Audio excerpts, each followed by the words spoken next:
ఒక కోల్డ్ కంట్రీలో, అంటే స్నోఫాల్ బాగా ఉండే కంట్రీలో ఒక ఫాదర్ ఉన్నాడు. ఆయన బస్ డ్రైవర్. ఆయనకు ఒక కొడుకు ఉన్నాడు, చిన్న కొడుకు. ఆ కొడుకుని ఆ ఫాదర్ చాలా ప్రేమగా చూసుకుంటూ ఉండేవాడు. వాడంటే చాలా ఇష్టం. ఈ కోల్డ్ కంట్రీస్లో డ్రైవింగ్ చేయడం అంత సింపుల్ ఏం కాదు. మీరు ఎవరైనా అక్కడ జాబ్ చేస్తుంటే మీకు ఖచ్చితంగా తెలుసుంటుంది. అక్కడ ఈజీగా బ్రేక్ వేయలేం, మనకి ఇష్టం వచ్చినంత స్పీడ్ వెళ్ళాం, ఎందుకంటే జారుతూ ఉంటుంది టైర్స్ అన్నీ. సో చాలా క్యాపబుల్గా డ్రైవ్ చేయాలి. అలాంటి ఒక పరిస్థితిలో ఈ ఫాదర్ తన డ్యూటీకి వెళ్ళాడు, బస్ డ్రైవ్ చేసుకుంటున్నాడు. లోపలంతా ప్యాసింజర్స్ ఉన్నారు.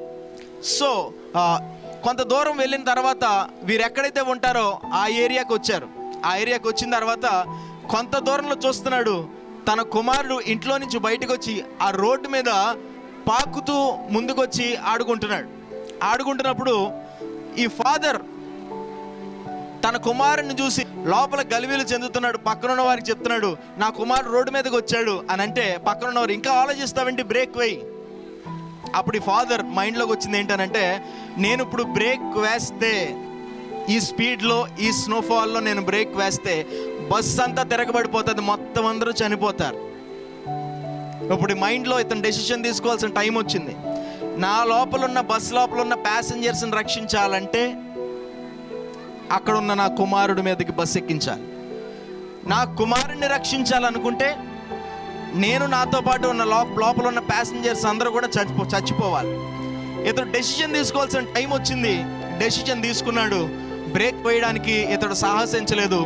కుమారుడి మీదకి బస్సుని ఎక్కించి కుమారుడిని చంపేశాడు, త్యాగం చేశాడు. బస్సులో ఉన్న ప్యాసింజర్స్ అందరూ సురక్షితంగా సేఫ్గా ఉన్నారు. కొంత దూరం వెళ్ళిన తర్వాత బస్సు ఆపి వెనక్కి వచ్చి కుమారుని పట్టుకుని ఏడుస్తున్నాడు.